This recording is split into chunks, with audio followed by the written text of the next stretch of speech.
This video is going to walk you through a tour of your WordPress dashboard. Now, the WordPress dashboard is the central location of all the content management features in your WordPress site. You get there by typing into your browser's address bar up here the URL to your WordPress site /wp-admin. Then go ahead and hit enter on your keyboard, and then you're going to be prompted to add your username and password in a little box that pops up here in the center. Then whenever you do that, you're going to be brought to a page that looks similar to this. Now, along the top here is your admin bar, and it has several different links to various parts of your WordPress site.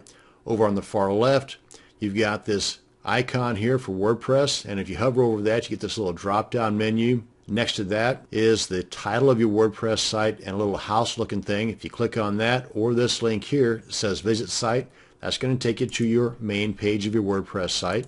Then next to that, you can access comments. Then next to the comments link, moving to the right, you have the new link where you can add a new post, new media, that's like videos and images and such, new page, and new users. These can also be accessed over here in the far left